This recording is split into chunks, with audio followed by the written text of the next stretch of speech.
Assalamualaikum warahmatullahi wabarakatuh.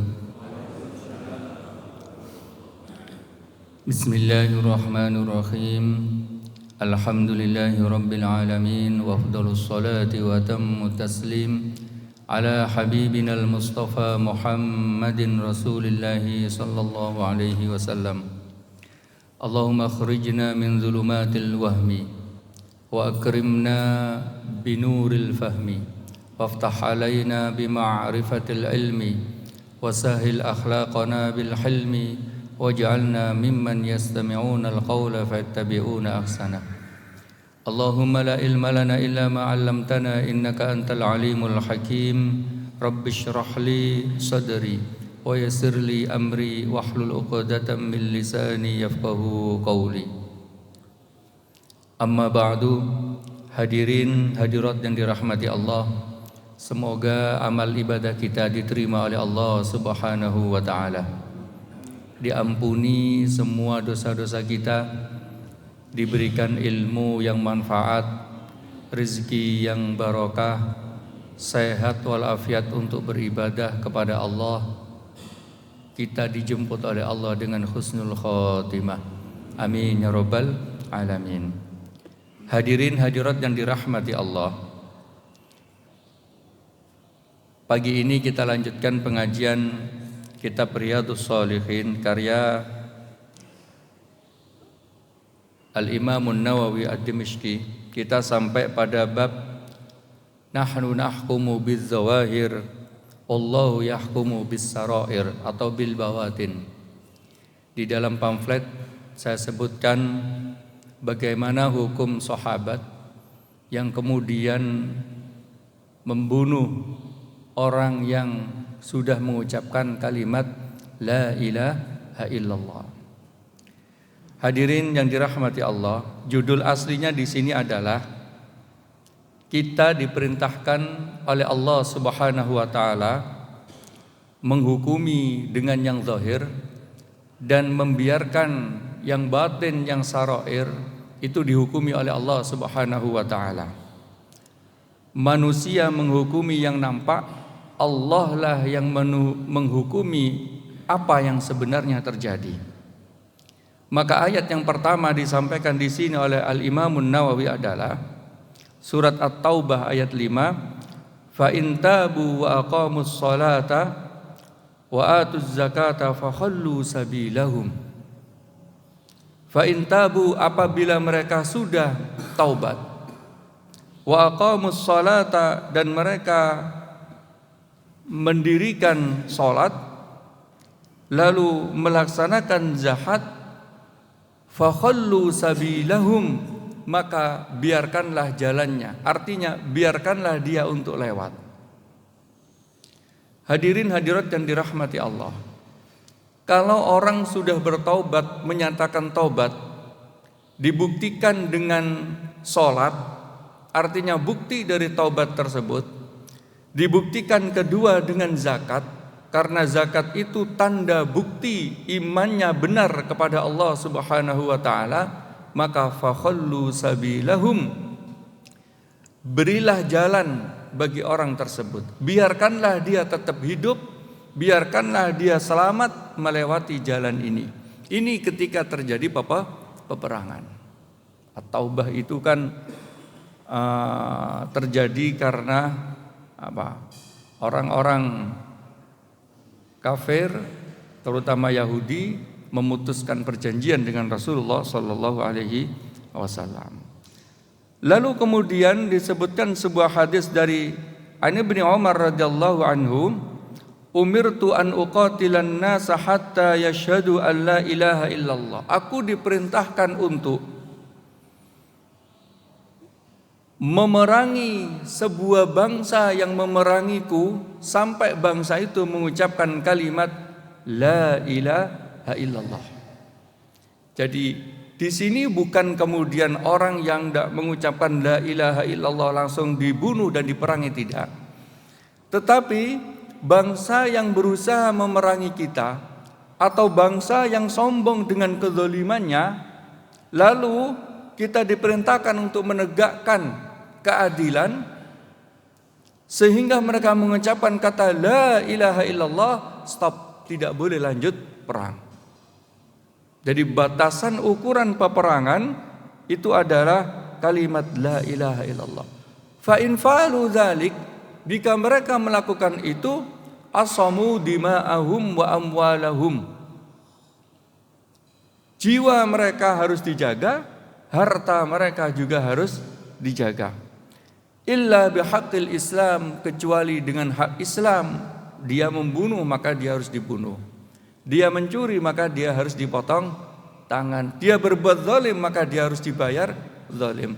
Tetapi hukum dasar hamba yang sudah mengucapkan la ilaha illallah harus selamat jiwanya, selamat hartanya. Ini dalam medan peperangan. Jadi sangat sulit, berat ibadah ini. Bahkan sebagian para ulama menyatakan ibadah yang paling berat itu ini.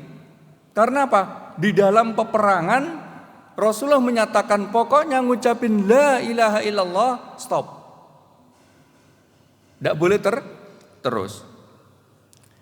Hadis yang lain menyatakan man qala la ilaha illallah wa kafara bima yu'badu min dunillah, barang siapa yang mengucapkan la ilaha illallah dan mengingkari sesembahan-sesembahan selain Allah, maka hurrima maluhu wa damuhu, harta dan jiwanya harus dihormati. Harta dan jiwanya tidak boleh dilukai. Wa hisabuhu 'ala Allah, maka hisabnya di sisi Allah Subhanahu wa taala. Nah, kejadian ini terjadi kepada sahabat yang bernama Abu Ma'bad Al-Miqdad bin Al-Aswad. Beliau mengatakan begini, ya Rasulullah, pada saat perang itu kemarin seorang musuh memotong tanganku. Jadi tangannya Abu Abdullah Abu Ma'bad Al-Miqdad ini dipotong tangannya. Maka ketika tangan saya dipotong ya Rasulullah, saya tetap maju. Sampai dia itu tidak mampu menyerang saya, dia berlindung di balik pohon. Setelah berlindung di balik pohon, dia mengucapkan ya Rasulullah, la ilaha illallah.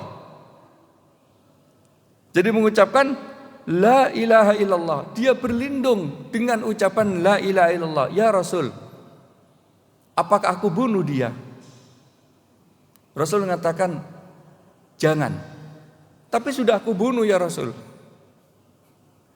Jangan. Di dalam riwayat yang lain, belum aku bunuh. Dalam yang ini sudah. Ya Rasulullah, dia itu sudah berlindung di balik pohon, saya tangan sudah putus, dia tidak mampu melawan saya, terus dia mengucapkan la ilaha illallah. Apakah aku bunuh? Jangan.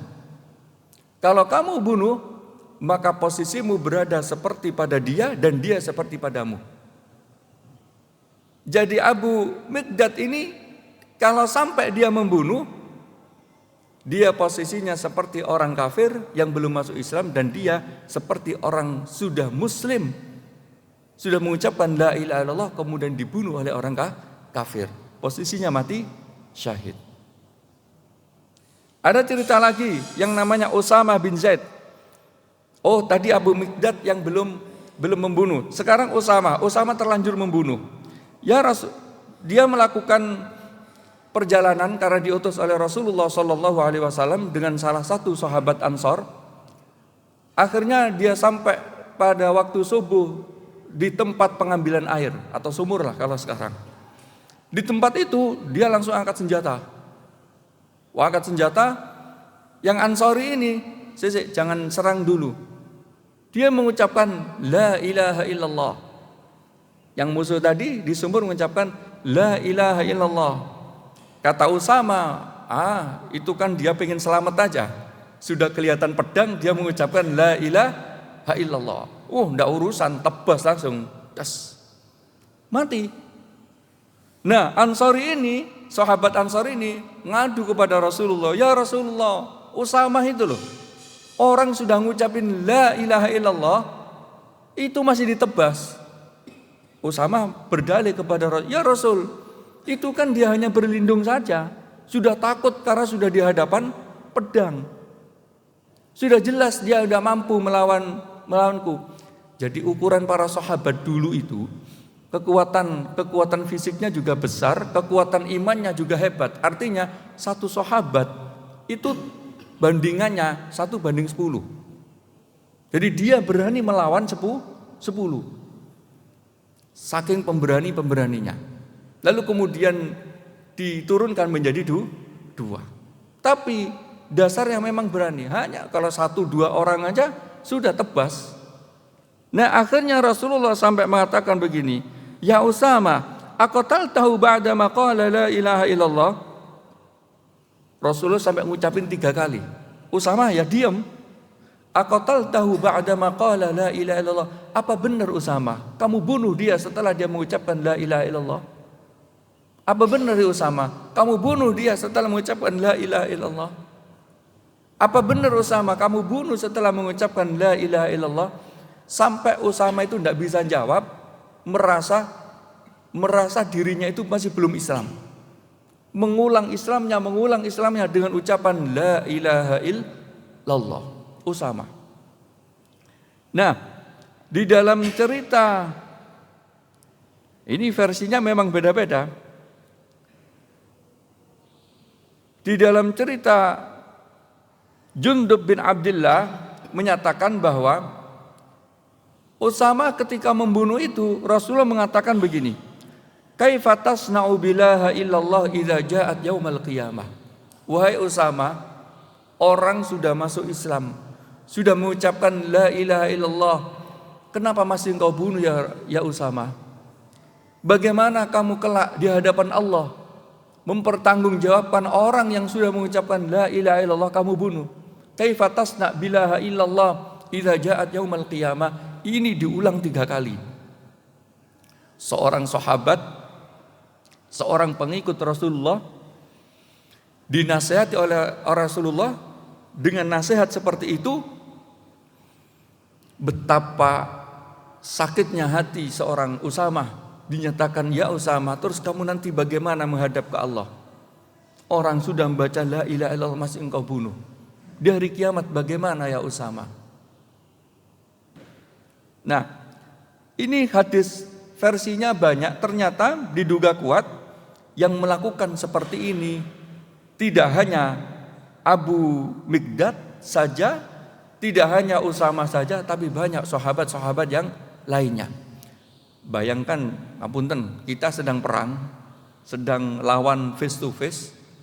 Rasulullah ngasih, pokoknya kalau ngucapin la ilaha illallah, stop, jangan dibunuh. Tapi dia sudah motong tangan. Di dalam riwayat yang lain, yang riwayat Jundub ini, dia itu sudah bunuh ini ya Rasulullah. Ketika sudah kepepet, dia sudah berhadapan dengan Usama, sama Usama enggak, bahasa kita enggak kesuwen, langsung tebas. Tapi ternyata di hadapan Rasulullah Sallallahu Alaihi Wasallam enggak ya Usama, enggak begitu. Kalau dia sudah mengucapin la ilaha illallah, asamu dima'ahum wa amwalahum, mereka terjaga harta dan jiwanya. Hadirin hadirat yang dirahmati Allah, para ulama menyimpulkan bahwasannya di sana ada hadis nahnu nahkumu bidzawahir wallahu yatawalla as-sarair. Kita ini diperintahkan untuk menghukumi yang nampak, biar Allah lah yang menghukumi yang ada di dalam hati. Tapi sahabat-sahabat yang melakukan ini tidak dikafirkan oleh Rasulullah SAW, hanya dinasihati, dibiarkan. Orang yang sudah mengucapkan la ilaha illallah, maka secara zahir dia sudah masuk Islam. Secara zahir dia sudah diampuni dosa-dosanya yang telah lalu. Sebab ngapunten, pemahaman para ulama, para sahabat-sahabat dulu sangat berat mengucapkan la ilaha illallah. Kalau dia sampai bunyi kalimat la ilaha illallah, maka sungguh hebat lidahnya sudah mengucapkan la ilaha illallah. Jadi ungkapan la ilaha illallah itu ungkapan yang sangat hebat. Maka kemudian kalau kita sholat itu, setelah sholat zikirnya, kalau di kita kan ta'abbudan ilallah, itu kalau dalam hadis itu tajdidan lil iman, hadisnya sahih. Jadi kita mengucapin la ilaha illallah sebagai pembaharu dari iman kita yang ada di dalam hati. Ucapan la ilaha illallah. Maka la ilaha illallah itu menghapuskan seluruh dosa-dosa yang telah lalu. Dosa syirik, dosa maksiat sebesar apapun jika ditutup dengan la ilaha illallah, tidak ada kesyirikan lagi, maka dia selamat di hadapan Allah Subhanahu wa taala. Betapa hebatnya seorang anak-anak kita, anak kecil yang bisa mengucapkan la ilaha illallah. Hebat. Artinya ucapan itu sangat berharga.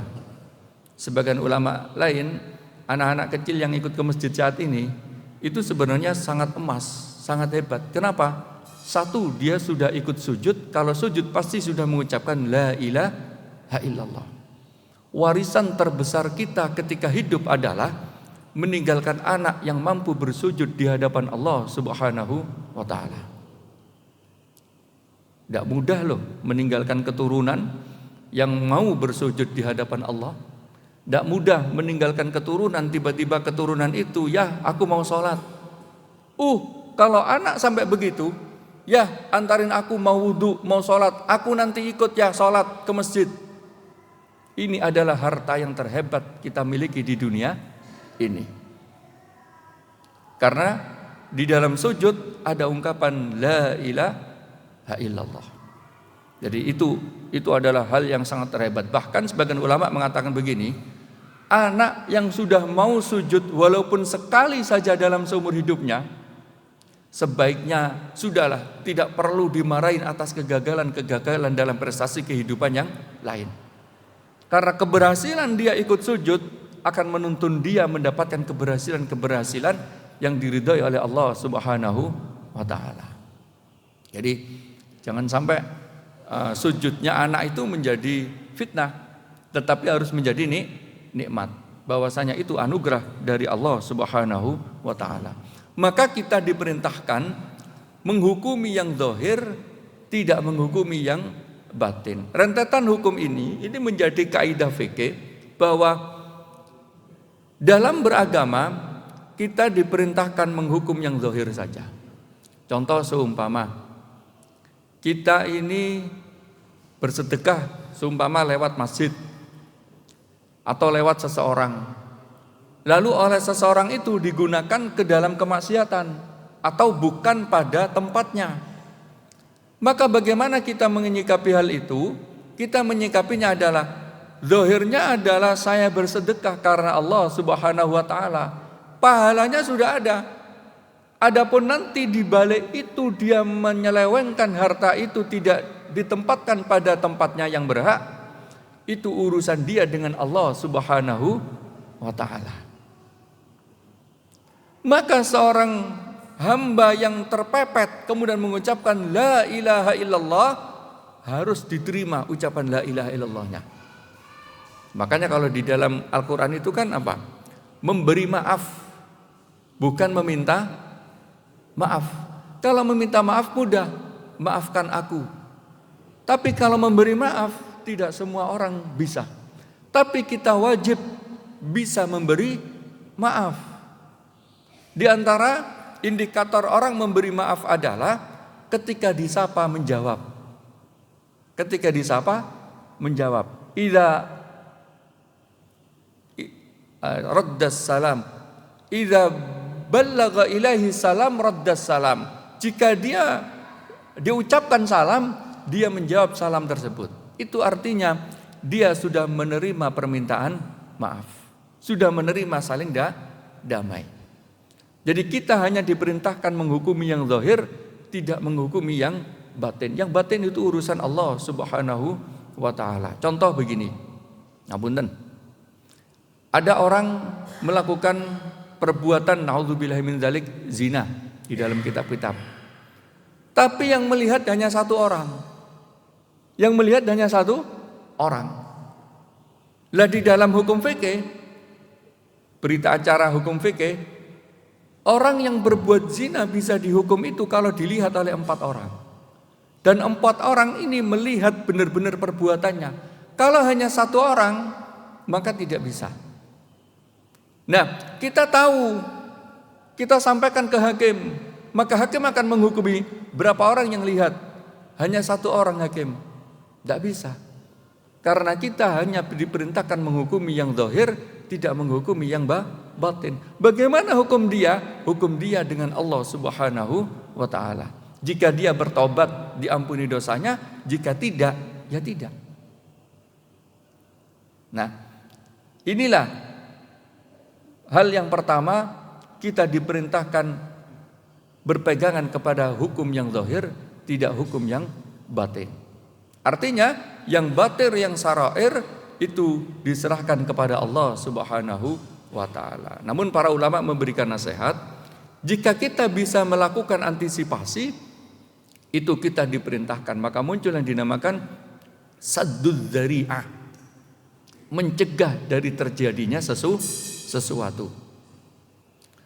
Nah, maka kalau ada terjadi sesuatu yang menjadikan hal itu lebih umum rusaknya, lebih banyak kerusakannya, maka hakim boleh melakukan ta'zir, tetapi bukan hukum jilid atau hukum rajam. Tadi seorang yang melakukan zina tetapi tidak cukup buktinya, hakim tahu bahasa ini benar perbuatannya, tetapi buktinya tidak kuat, tidak dilakukan hukum jilid dan rajam, tetapi dilakukan ta'zir, yaitu menekan dia jangan sampai melakukan perbuatan tercela itu kembali, atau perbuatan tercela itu tidak menyebar kemana-mana. Karena sebenarnya yang dihukumi adalah dia merusak lingkungan. Merusak lingkungan itu, maka dia harus dihukum. Ini yang pertama. Maka kita hanya diperintahkan untuk menghukumi yang zahir, Allah lah yang akan menghukumi yang batin. Yang kedua, bahwasanya seorang hamba yang mengucapkan la ilaha illallah itu adalah hamba yang istimewa, tidak bisa diremehkan. Maka di sana terdapat hadis, man qala la ilaha illallah dakhalal jannah. Sahabat Umar bin Khattab itu ingkar, masa benar orang ngucapin la ilaha illallah langsung masuk surga. Akhirnya sahabat Umar ini protes kepada Rasulullah, ya Rasulullah, apa benar engkau bersabda kalau orang mengucapkan la ilaha illallah dakhalal jannah pasti masuk surga? Iya wahai Umar. Akhirnya ya Rasulullah, kalau begitu orang-orang tidak akan beramal baik, orang-orang akan tetap maksiat saja, yang penting diakhiri dengan la ilaha illallah. Maka kemudian, apakah aku ini sebarkan kepada orang lain ya Rasulullah?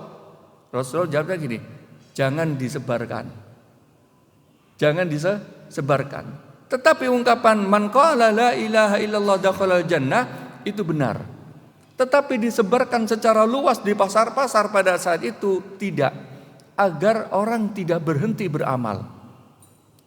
Para ulama memberikan nasihat, iya masuk surga, tapi mampirnya itu loh.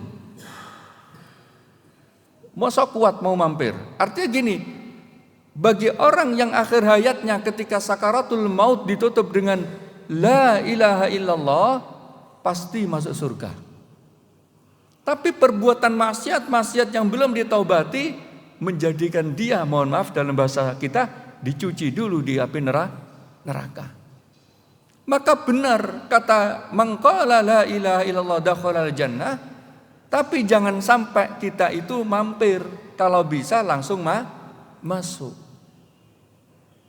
Maka sangat hebat sekali kalimat la ilallah. La ilallah menjadikan orang yang masuk Islam di umur 40 seumpama atau 50. Dosa umur 1 atau umur balik sampai 50-40 langsung diampuni oleh Allah Subhanahu wa taala. Lembaran baru ketika dia sudah mengucapkan asyhadu an la ilaha illallah wa asyhadu anna Muhammadan Rasulullah. Orang yang sakaratul maut mengucapkan la ilaha illallah, maka dijamin masuk surganya.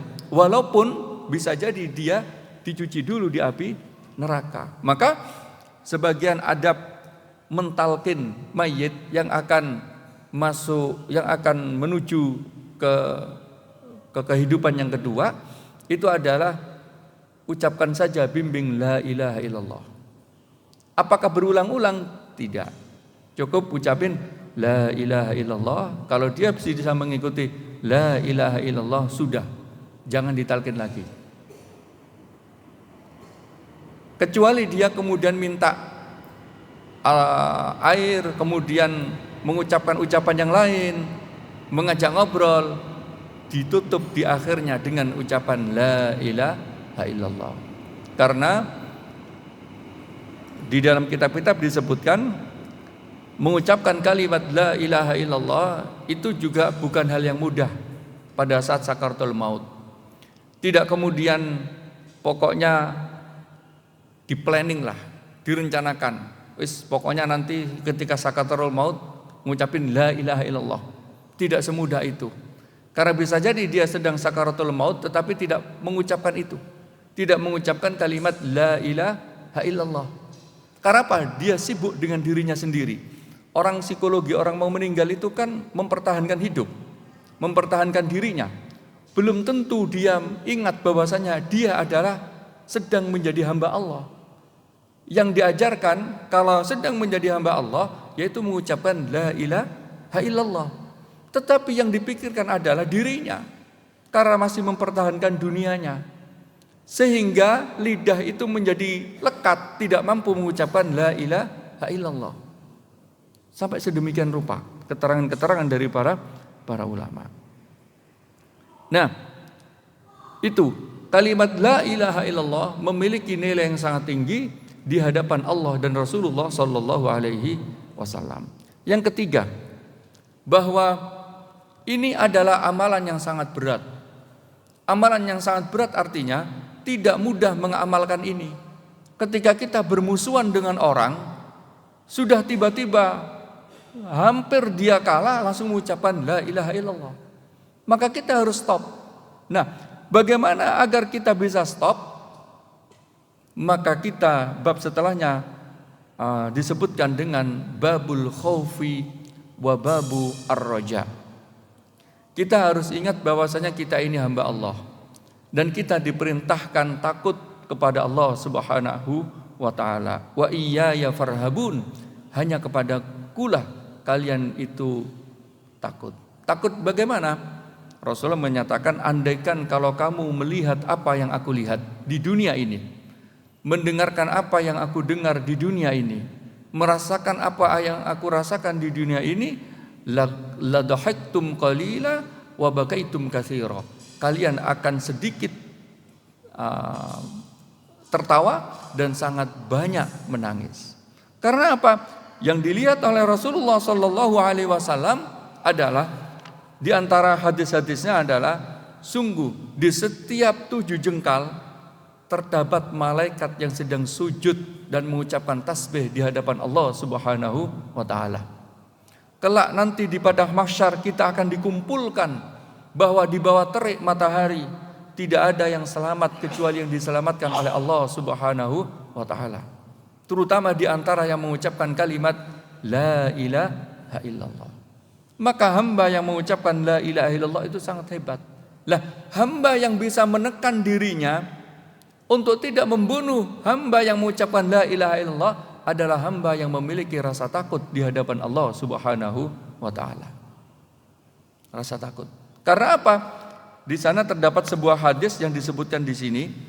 Tidakkah kalian tahu ketika Allah menciptakan kita dalam bentuk nutfah 40 hari, dalam bentuk mudghah 40 hari, dalam bentuk alaqah 40 hari, nutfah segumpal darah, segumpal daging 40 kali 3 berarti 120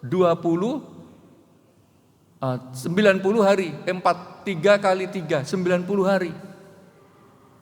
90 hari di dalam perut, lalu kemudian disempurnakan penciptaannya. Kemudian dewasa, yang sebelumnya tadi dicatat rezekinya, dicatat kebahagiaannya, dicatat ajalnya, dan semuanya. Kemudian ditutup dengan nasihat Rasulullah, selalu takutlah kalian kepada Allah. Karena apa? Bisa jadi dia beriman selama-lamanya, tetapi ditutup hidupnya dengan tidak iman, akhirnya masuk neraka. Berapa banyak orang yang kemudian kafir panjang sekali, tetapi pada akhirnya dia mengucapkan la ilaha illallah, maka dia akhirnya adalah bahagia. Maka hamba yang selalu mengingat nasihat ini selalu merasa takut, ya Allah, semoga iman ini masih tetap ada sampai menghadap kepada Allah Subhanahu wa taala. Ya Allah, diri ini dilahirkan dalam posisi beriman. Diri ini dilahirkan dengan syahadat. Diri ini hidup dalam keluarga beriman. Semoga juga ditutup dengan kondisi iman. Maka seorang hamba yang mampu melaksanakan hadis ini, tetap menjaga kalimat la ilaha illallah, adalah hamba yang punya rasa takut kepada Allah Subhanahu wa taala. Yang kedua adalah hamba yang mempunyai rasa roja, rasa pengharapan di hadapan Allah Subhanahu wa taala. Jadi ibaratnya guyonannya para ulama gini, pokoknya kita menjadi hamba itu harus ingat bahwasanya kita itu hamba Allah. Jadi kok tiba-tiba nanti itu mau dihukum oleh Allah, ya Allah, aku ini loh hambamu, masa engkau hukum ya Allah? Wa nahnu ibaduk, dan kami ini hambamu ya Allah, masa engkau tetap hukum ya Allah? Maka seorang hamba, keterangan para ulama, kalau masih mampu berlogika seperti ini di hadapan Allah Subhanahu wa taala, bisa jadi seluruh dosa-dosanya diampuni oleh Allah Subhanahu wa taala, bahkan tidak diadab sama sekali. Tetapi syaratnya adalah hamba itu menyadari bahwasanya dia seorang hamba dan dia adalah hamba Allah. Tapi kan juga nggak gampang seperti itu. Kadang ketika kita mengejar dunia, mengejar keinginan, Allah itu lupa. Posisi kita ini hamba Allah yang sedang disetir Allah itu lupa. Ingatnya adalah target dan keinginan. Maka menjadi hambanya keinginan. Tapi kalau kita benar-benar mengikuti ajaran Rasulullah Sallallahu Alaihi Wasallam dengan al-khawfu war raja, ketika kita di hadapan Allah, ya Allah, aku ini loh hambamu ya Allah, masa tetap engkau siksa ya Allah? Masa tetap engkau siksa ya Allah? Wong aku ini hambamu. Maka nasihat para ulama membiasakan diri, menyatakan diri bahwasanya kita ini hamba Allah. Sesering mungkin, ya Allah.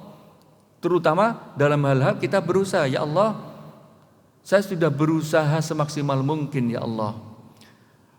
Usaha dari kanan, dari kiri, dari depan, belakang sudah kulakukan ya Allah. Masa masih engkau berikan kegagalan ya Allah? Aku ini loh hambamu ya Allah. Redaksi aku ini loh hambamu ya Allah, ini jarang hamba yang mampu mengucapkan itu. Yang sering adalah langsung menuntut. Pokoknya harus begini ya Allah, harus begini ya Allah. Boleh mengucapkan itu, tapi tutuplah dengan ya Allah, aku ini loh hambamu ya Allah. Kalau aku tidak memohon kepadamu, kepada siapa lagi aku memohon ya Allah? Aku ini loh hambamu ya Allah, yang tentu penuh dengan dosa ya Allah. Tapi kalau aku tidak memohon ampun kepadamu, kepada siapa lagi aku mohon ampun ya Allah? Aku ini loh hambamu ya Allah, memang banyak kesalahan, tetapi kalau aku tidak mengadukan kesalahan ini kepadamu ya Allah, kepada siapa lagi aku mohon ampun dari kesalahan ini ya Allah? Maka hamba tadi termasuk Usama, ketika disampaikan oleh Rasulullah, fa kaifa tasna bila ilaha illallah idza ja'at yaumal qiyamah, bagaimana kamu nanti ketika berhadapan dengan Allah di hari kiamat, yang kamu pertanggungjawabkan dengan kalimat la ilaha illallah? Maka mengagungkan kata roja kepada Allah Subhanahu wa taala, yaitu berharap atas rahmat Allah Subhanahu wa taala. Di dalam hadis yang lain dinyatakan bahwasanya Allah itu memiliki 100 rahmat, tis'an wa tis'ina fil akhirah wa wahidah fid dunya. Jadi 99 rahmat kasih sayang Allah itu di akhirat. Yang ada di dunia ini, kita diberikan udara untuk hidup, kita diberikan makanan untuk hidup, kita diberikan rasa bahagia dengan keluarga sakinah, kita diberikan ya seluruh kehebatan di dunia ini, hanya satu rahmat dari 100 rahmat yang dimiliki oleh Allah Subhanahu wa ta'ala. 99 ada di akhirat. Maka tidak boleh putus asa. Dua sahabat tadi, permisalan contoh, tidak boleh putus asa walaupun dinyatakan oleh Rasulullah salah. Rasulullah nyatakan salah kamu itu. Sudah la ilaha illallah kok kamu bunuh. Maka tetap harus mengakui kesalahan itu. Kembali kepada Allah dengan rasa takut. Kembali kepada Allah dengan rasa roja. Yaitu mengharap kasih sayang Allah. Sebuah ampunan yang berasal dari Allah Subhanahu wa ta'ala. Maka dikatakan, wong kami ini loh tuh hambamu ya Allah. Masa masih tetap engkau siksa ya Allah. Jadi wa rahmati wasi'at kulla syai'. Rahmatku itu mencakup seluruh segala sesuatu. In tu'adzibhum fa innahum ibaduk wa in taghfir lahum fa innaka antal azizul hakim. Ya Allah, jika kalian azab Ya Allah, jika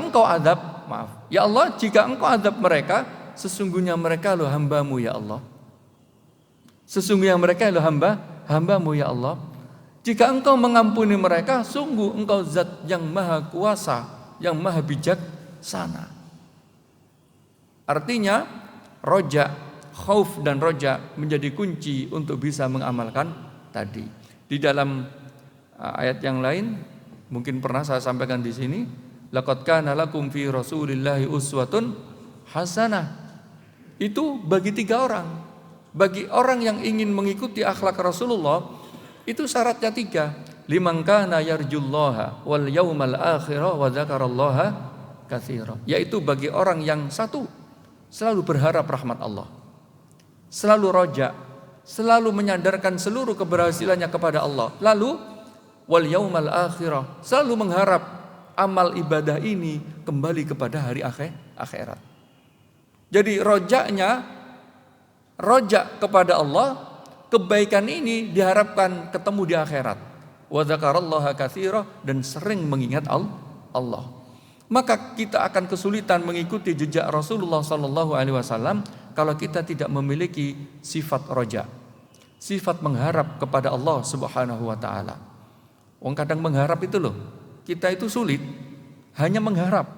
Ibadah yang sangat mudah yaitu hanya berharap kepada Allah.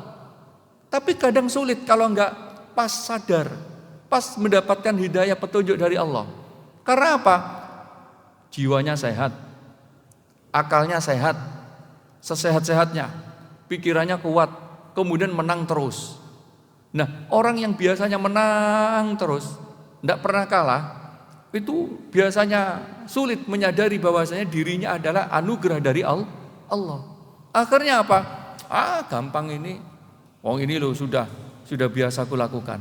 Akhirnya yang diandalkan adalah biasa sudah dilakukan. Yang diandalkan adalah akal sehatnya. Yang diandalkan adalah kekuatannya. Lah hamba-hamba semacam ini dianggap sebagai hamba-hamba yang menghilangkan roja, menghilangkan pengharapan kepada Allah Subhanahu wa ta'ala. Maka laqad kana lakum fi rasulillahi uswatun hasanah. Sungguh bagi kalian semua terdapat pada diri Rasulullah sallallahu alaihi wasallam sebuah percontohan yang sangat hebat, percontohan yang sangat unggul. Tapi bagi siapa? Liman kana yarjullaha, bagi mereka yang berharap kepada Allah.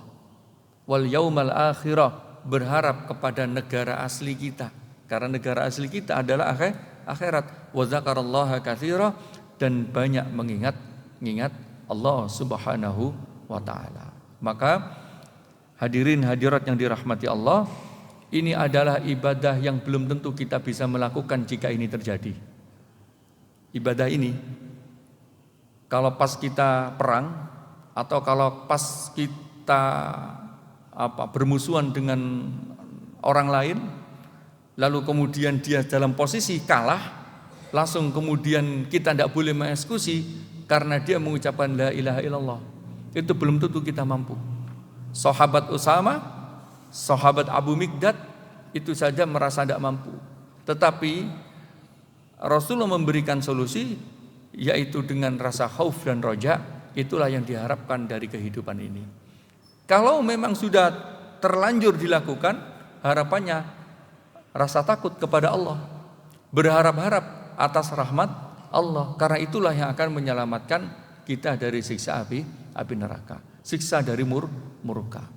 Artinya adalah sungguh kalimat la ilaha illallah memegang peran penting. Kadang kita ini ngapunten, anak salahnya bukan salah syariat, itu sudah dimarahin habis-habisan. Padahal salahnya bukan salah syariat. Salahnya itu loncat-loncat di atas sofa. Akhirnya sofanya jebol, kacanya pecah. Wah, marahnya bukan main. Padahal anak ini habis dilentunkan kalimat syahadat la ilaha illallah, sangat melekat pada dirinya, ikut selalu sholat dengan ayahnya. Artinya adalah anak ini sudah harta yang sangat hebat dengan ucapan la ilaha illallah, tapi gara-gara melakukan hal yang tadi, ya memang secara manusiawi kita bisa marah, secara manusiawi. Tetapi secara ajaran, ya Allah, betapa salah diri ini sebenarnya. Memarahi anak yang salahnya bukan salah syar'i, tetapi hanya salah biasa, salah budaya. Salah budaya kadang kan gini, kita ada acara seumpama, namanya anak kecil kan lari-lari ke depan, panggung, ke sana kemari, tidak merusak, hanya mengganggu suasana gitu. Sudah ambil cetes. Wah. Akhirnya ayo sholat, tidak mau sholat karena habis dicetot. Ya Allah, semuanya belajar memang, semua belajar. Maksudnya begini, bandingannya sangat jauh sekali. Karena membiasakan anak dengan kalimat la ilaha illallah dan dengan sujud kepada Allah, itu bandingannya adalah amal jariyah yang akan kita tinggalkan. Kita sungguh tidak meninggalkan apa-apa kecuali meninggalkan anak yang soleh ini. Harta pun yang kita tinggal tidak akan jadi apa-apa kalau tidak ditangani anak yang soleh. Harta kalau ditangani anak yang enggak soleh, udah enggak jadi harta, jadinya hanya keroyokan. Tapi kalau ditangani anak soleh, akan menjadi ibadah juga bagi abahnya. Semoga kita diberikan kemudahan oleh Allah Subhanahu wa taala, bisa mengamalkan hadis-hadis Rasulullah sallallahu alaihi wasallam. Kalau memang tidak mampu, semoga tidak ketemu dengan kondisi seperti ini. Kondisi perang, kalau ketemu orang ngucapin la ilaha illallah tidak boleh ditebas, apalagi tangannya sudah ditebas. Nah, implikasinya kepada seluruh hukum-hukum di dunia ini, kita diperintahkan melihat hukum yang zahir, tidak dibalik hatinya. Karena dibalik hatinya itu hanya milik Allah Subhanahu wa taala. Monggo jika ada yang ingin ditanyakan. Nggih.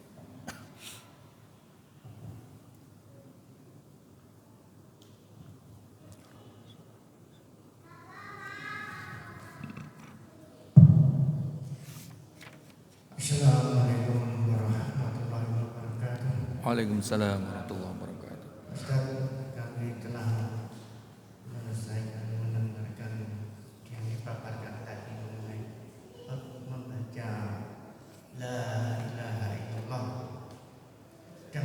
Dalam peperangan Rasulullah sudah menghentikan hanya menyelesaikan peperangan tersebut. Berarti mereka itu kan bersalah dengan Allah atau dengan manusianya. Ini yang saya tanyakan, ada seseorang yang mempunyai salah, entah itu korupsi, entah itu pembunuhan, entah itu narkoba. Sedangkan sebelum divonis, dia disumpah untuk menjawab yang kebenaran, menjawab dengan kejujuran dengan nama Allah, la ilaha illallah.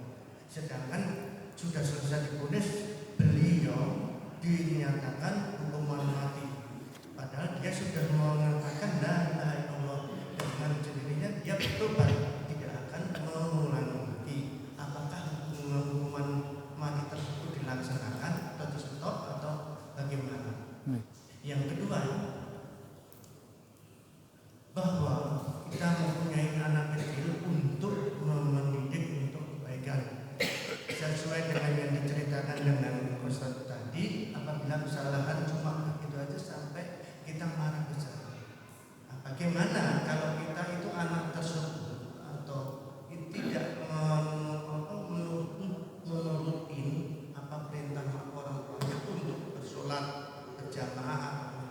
kita hadir.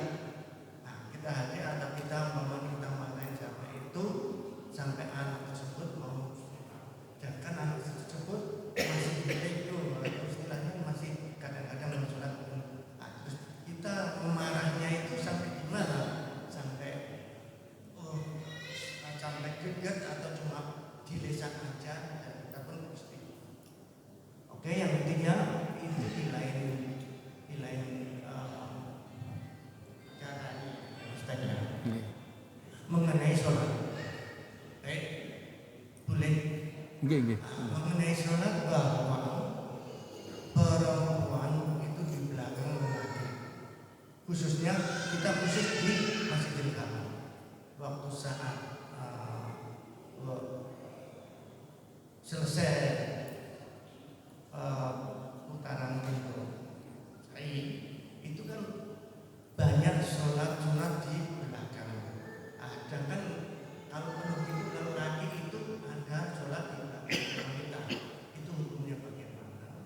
Dan sholat jamaah kita cuma mendengar suara instruksi imam tanpa melihat imamnya itu melakukan rukun. Itu hukumnya kalau kan sholatnya mungkin sah, tapi hukumnya bagaimana saya? Begitu. Mohon maaf bila kita pertanyaan kita terlalu banyak. Mohon dijelaskan agar kami bisa menambah wawasan. Assalamualaikum warahmatullahi wabarakatuh. Waalaikumsalam warahmatullahi wabarakatuh. Oke, baik. Pertama, bagaimana seorang hamba yang melakukan kemaksiatan seperti korupsi atau membunuh atau yang lainnya, lalu kemudian diputuskan dia dihukum mati, lalu bertobat kepada Allah Subhanahu wa taala, la ilaha illallah, apakah dia stop untuk tidak dihukum? Dalam masalah hukum tetap dilakukan hukuman zahir. Hukuman zahir itu apa? Kalau dia divonis telah membunuh, maka orang membunuh itu harus dikisos, dibunuh.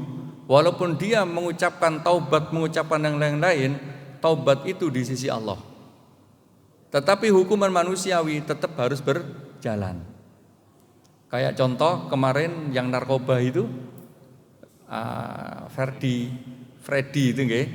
Itu kan sudah taubat, tetapi tetap vonisnya tetap harus jalan, tidak boleh ndak, walaupun dia sudah taubat. Jadi hukuman tetap harus dijalankan, walaupun dia mengucapkan taubat. Katakan dia, maaf, naudzubillah min dzalik, di antara hukuman mati itu kan rajam. Kalau dia sudah mengakui kesalahannya dengan nama Allah, dengan sumpah dan ini dan itu, tapi tetap hukumannya harus tetap dijalankan, tidak bisa ndak. Karena itu sudah sebuah hukuman. Jadi hukum yang sudah ada di dunia ini harus dijalankan. Kalau bukti-buktinya, lah, adapun kasus yang peperangan itu kan sebenarnya bukan hukuman.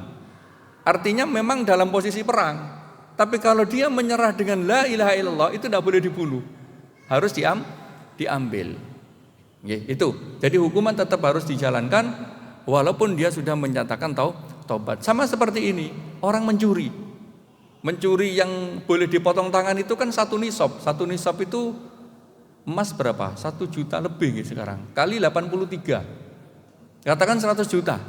Maka kalau dia mencuri dalam harta 100 juta, sudah dicuri ini. Sudah dinyatakan terbukti salah mencuri, tapi udahlah saya nggak jadi nyuri, saya kembalikan aja. Dikembalikan aja dia tetap dihukumi mencuri karena dia sudah mencuri, harus dilaksanakan hukumannya. Ini di dalam fikih. Nah, itu tetap dilaksanakan walaupun dia taubat. Itu yang pertama. Yang kedua adalah anak yang tidak mau ikut sholat. Di dalam hadis Rasulullah SAW, anak itu sudah harusnya diajak sholat itu umur 7 tahun. Umur 7 tahun diajak, ayo nak sholat, tapi tidak boleh dimarahi kalau enggak. Jadi umur 7 tahun itu pokoknya diajak aja. Kalau anak saya dulu itu yang umur 6 tahun ngece itu, aku kan masih belum 7 tahun, jadi aku boleh enggak ikut sholat. Nah, gitu. Sama kakaknya, karena kakaknya sudah beda 2 tahun 8 tahun. Aku masih 6 tahun kok, aku belum. Karena apa? Sering ikut ngaji seperti ini tahu keterangannya. Aku kan belum 6 tahun. Nah, sekarang umur 8 tahun, itu masih gini. Aku kan masih 8 tahun, masih boleh sekali-sekali meninggalkan, nah gitu. Karena sering tahu pas diterangkan seperti ini. Lah nanti umur 10 tahun, kalau anak masih ada yang bolong, orang tua berhak bahkan wajib untuk marah. Marahnya boleh dengan memukul. Marahnya boleh dengan memukul dan pukul ghairu mubarrih, artinya pukulan yang tidak sampai menyakitkan. Jadi marahnya orang tua adalah ketika anak tidak menjalankan sholat di umur 10 tahun ke atas. Adapun di bawah umur itu mau masih bolong-bolong 1-2 sudahlah tidak apa-apa.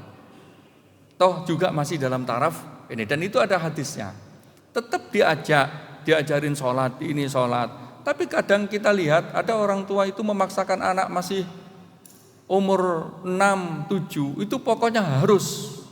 Ya boleh, tetapi jangan sampai anak ini nanti di usia dewasa karena merasa tertekan di masa kecil sehingga dia meninggalkan sholat ketika sudah tidak sama orang tua. Itu. Jadi ukurannya adalah umur 7 diajak sholat sambil diajarin plus doa-doanya. Umur 10 kalau tidak melakukan maka dipukul, dididik. Umur 15 orang tua hanya menyampaikan kalau kamu tidak nurut hukummu engkau dengan Allah.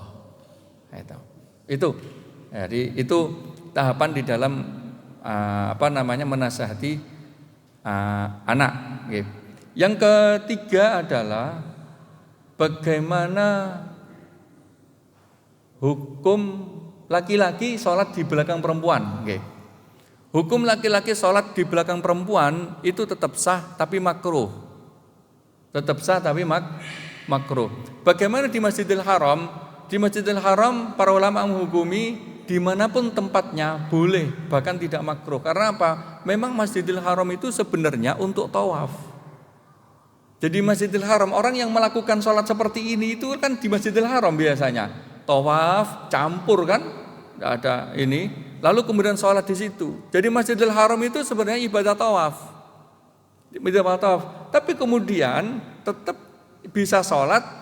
Kalau sholat ambil daerah-daerah yang belakang. Makanya secara tabiat ngapunten jenengan kalau umroh, kalau ibadah di Madinah kan tenang gitu, berangkat tenang, pulang tenang. Di Masjidil Haram berangkat harus desek-desekan.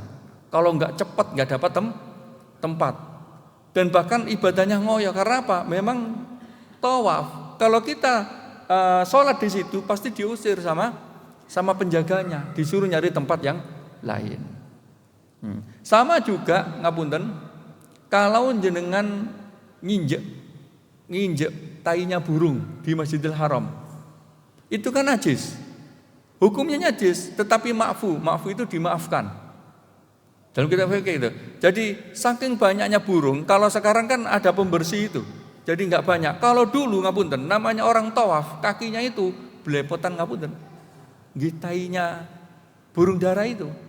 Karena apa? Nggak ada tukang bersih-bersih, sehingga orang yang tawaf hanya dikolet-kolet begini saja kakinya, itu tetap najis, tetapi dihukumi ma'fu, diampuni oleh Allah Subhanahu wa ta'ala karena sulit menjaga, sangat sulit menjaga. Jadi sholatnya hamba yang di sana itu tetap sah dan di hadapan Allah Subhanahu wa ta'ala. Dan juga sholat di depan imam di Masjidil Haram itu diperbolehkan.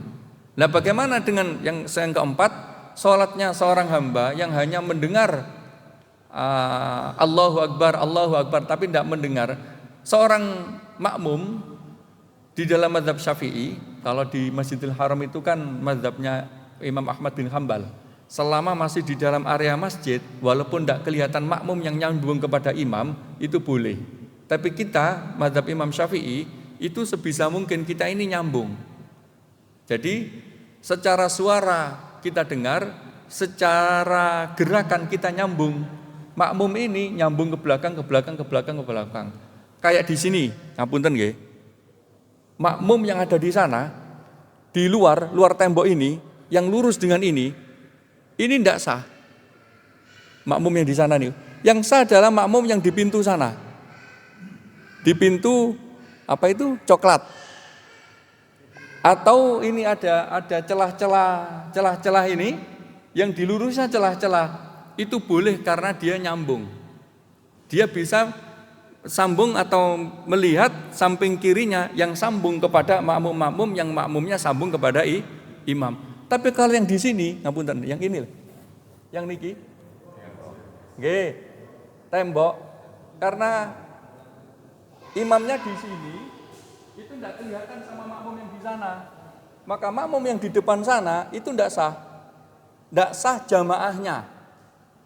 Sholatnya tetap sah, tapi dia tidak sah jamaahnya. Yang di sini tidak, yang di belakangnya lagi baru sah. Nah, itu. Tapi kalau sholat Jumat ya tidak sah, karena sholat Jumat wajib jamaah. Nah, okay. Kalau pas sholat seperti ini, yang sah adalah yang karena di sana ada lubang-lubang yang nyambung kepada makmum. Maka sholat itu yang sah adalah seorang makmum yang bisa langsung melihat imam, gerakan imam, atau melihat gerakan makmum yang melihat gerakan imam. Walaupun jaraknya jauh, itu boleh, katakan di sini sama sana, itu boleh di belakang. Jadi melihat gerakan imam. Kalau dalam mazhab yang lain, selama itu masih dalam area masjid, yang penting mendengarkan suaranya sudah sah.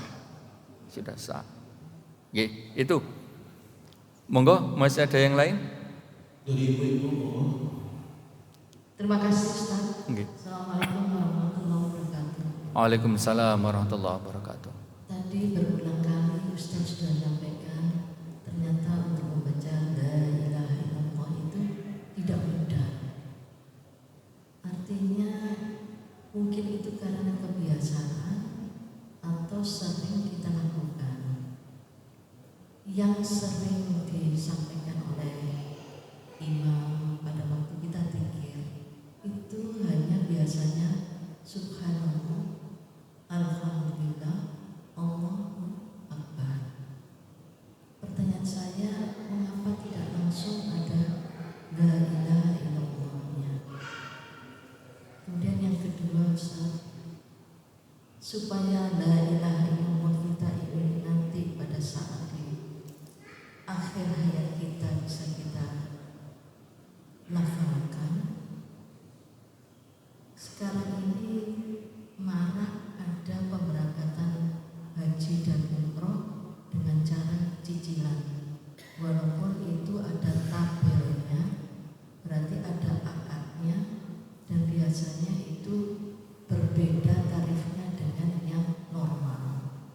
Pertanyaan saya, apakah ini menurut syariat kita dibenarkan supaya kita sudah berusaha berangkat haji dan umroh dengan cara istilahnya cicilan, malah sekarang ini ada juga dengan cara COD, membayar pada saat sudah sampai di Mekah atau di Jeddah.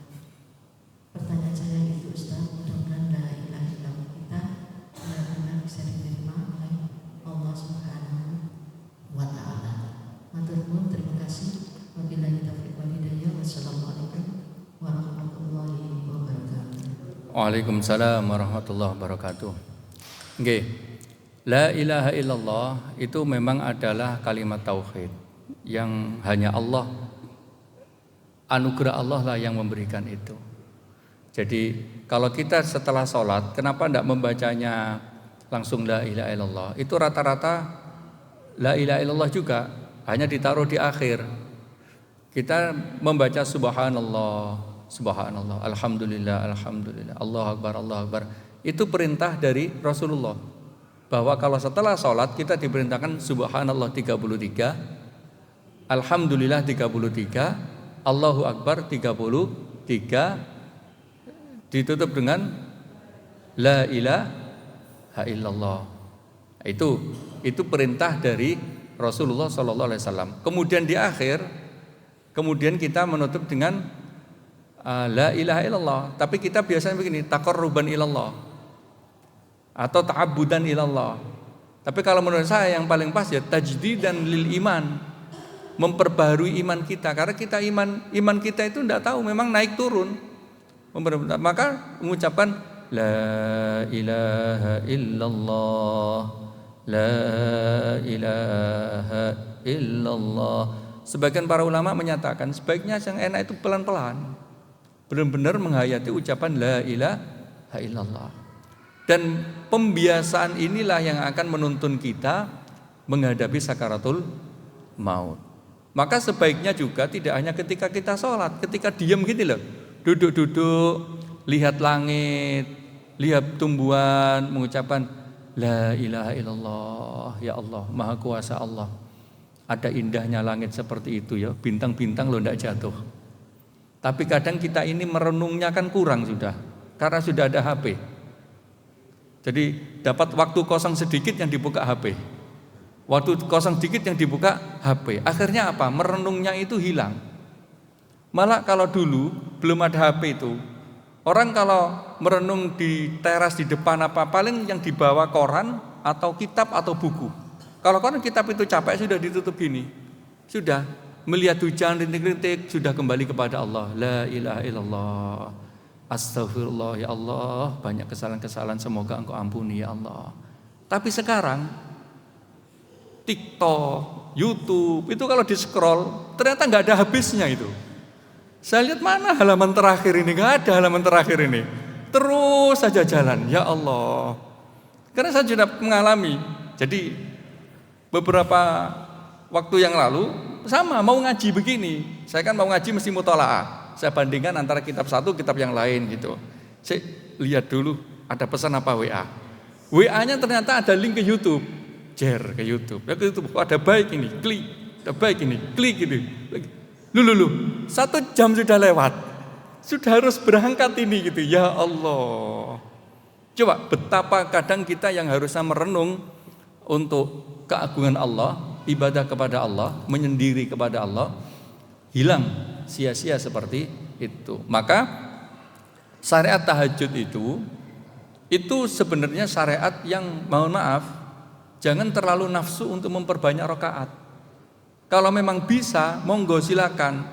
Yang paling utama adalah benar-benar kita muhasabah diri kita, ya Allah. Saatnya kita menyendiri di hadapan Allah Subhanahu wa taala. Ya sholat, tetap sholat, tapi ruangkanlah waktu untuk munajat di hadapan Allah. Itu. Oke. Itu yang pertama, yang kedua tadi haji, nggih haji. Baik. Haji itu adalah ibadah yang tidak diwajibkan kepada seluruh umat manusia. Diwajibkan hanya kepada yang mampu.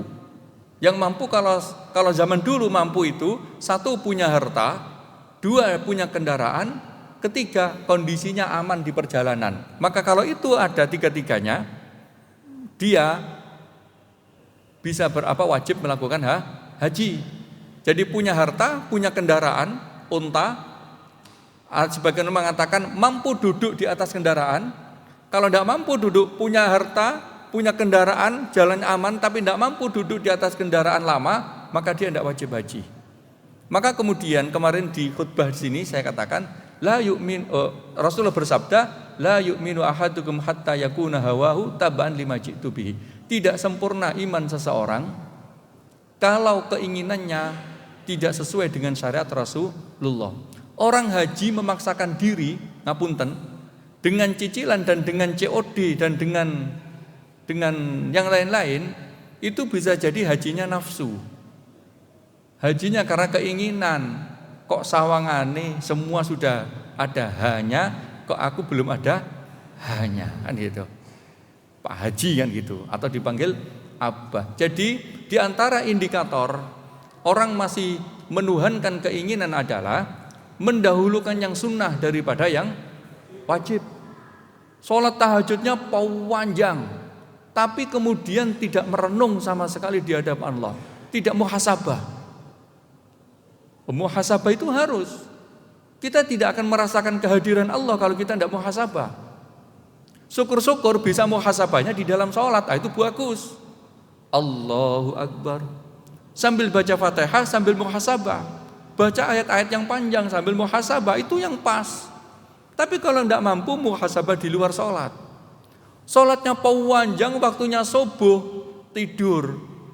Akhirnya subuhnya jam 8. Nah ini masih mengunggulkan sunnah daripada yang wajib. Kayak tadi, haji itu wajib, tapi wajibnya bagi yang mampu. Bu, Pak, jenengan mau haji, langsung saya berangkatkan ini. Tapi biar menaikkan kota, Bu, ya bayar tambahlah 30 juta, Bu. Hajinya sah, tapi ada unsur dosanya. Karena dia ada nambah uang tadi. Kalau dihukumi yang hadis yang kemarin saya sampaikan, ya dia hajinya sah, tapi berdosa. Sama seperti orang sholat, memakai pakaian gosok. Sholat tapi pakaiannya bukan milik dia, sah tapi berdosa. Sah tapi masih melakukan menuruti keinginannya. Tuhannya bukan Allah, Tuhannya hanya keinginan. Afara'aita man ittakhadha ilahahu hawa? Tahukah kamu orang yang menjadikan keinginan itu Tuhannya? Bukan Allah Tuhannya, keinginan. Wong keinginan enggak sabar kapan dipanggil Abah, kapan dipanggil haji. Jadi ya Allah, sudahlah, hidup ini sebaiknya pasrah kepada Allah. Ya Allah, kalau memang Engkau takdirkan bisa haji, semoga Engkau takdirkan ya Allah.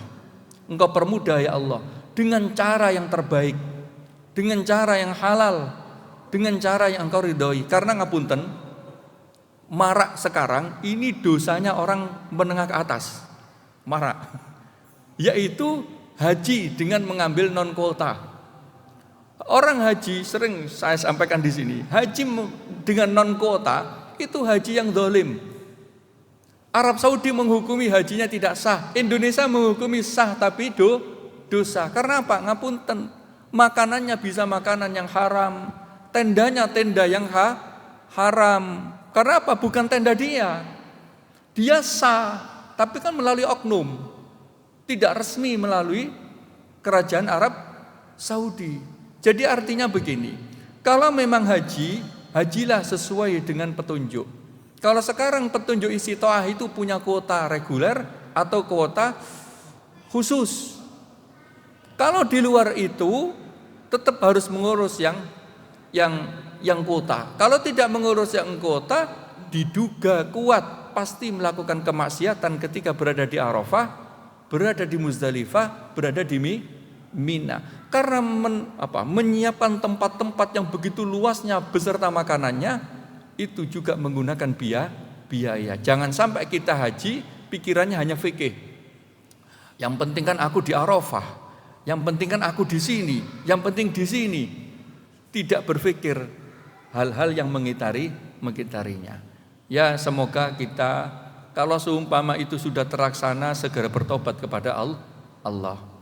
Kalau keinginannya memang sangat membuncah, ingin melaksanakan ibadah haji, semoga Allah segera mempermudah perjalanan itu dengan cara yang paling baik. Jadi jangan takut dipanggil manusia hanya panggilan nama saja. Bisa jadi itu panggilan yang terbaik di sisi Allah. Jangan takut atau hanya menginginkan panggilan haji, tetapi nanti di hadapan Allah kita tidak bisa bertanggung jawab sama sekali. Jadi nggih boleh saja haji nyicil, haji COD. Kalau jenengan tanya kiai pada umumnya yang punya travel pasti boleh.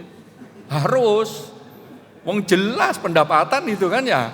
Kalau seperti saya kan enggak punya kepentingan sama sekali. Walaupun abah mertua saya punya. Tapi kan udahlah enggak mengejar itu. Kalau ada kita berangkat, kalau enggak ya. Kan abah saya mengajarkan begitu. Sudah, yang penting fokus dalam ajaran. Orang mau ikut monggo, enggak ikut ya sudah, enggak apa-apa. Daripada membawa jamaah terlalu banyak, ratusan, akhirnya tidak terbimbing dengan maksimal. Itu semoga kita semua diberi rezeki oleh Allah untuk bisa berangkat umroh, berangkat haji dengan cara yang terbaik. Amin ya rabbal alamin. Sampun nggih? Cukup Ustaz. Nggih, baik. Al-Fatihah. A'udzubillahi minasyaitonirrajim. Bismillahirrahmanirrahim. Alhamdulillahirabbil alamin. Iyyaka na'budu wa iyyaka nasta'in. Bismillahirrahmanirrahim. Hamdan na'imin, hamdan syakirin, hamdan yafi ni'ama wa ikafi mazidah. Ya Rabbana lakal hamdu kama yanbaghi li jalali wajhikal karim wa 'azimi sultanik. Allahumma salli wa sallim wa barik ala sayyidina Muhammadin wa ala alihi wa sahbihi man tabi'a bi ihsan ila yaumiddin. Allahumma inna nas'aluka ilman nafi'a wa rizqan wasi'an baraka wa shifaan min kulli da'. Allahumma ja'alna wa ahlana wa auladana wa talamidana min ahli al-ilm min ahli al-khair wa min ibadika as-salihin wa min ulamaika al-amilin wa min aghniyaika asy-syakirin min hamalatil Qur'an wa la taj'alna wa iyyahum min ahli syarri wal ghair. Rabbana atina fid dunya hasanah wa fil akhirati hasanah wa qina adzabannar. Wa sallallahu ala sayyidina Muhammad walhamdulillahi rabbil alamin. Amin ya rabbal alamin. Demikian dapat kami sampaikan. Mohon maaf atas segala kekurangan. Wallahul muwaffiq ila aqwamit thoriq. Wassalamualaikum warahmatullahi wabarakatuh.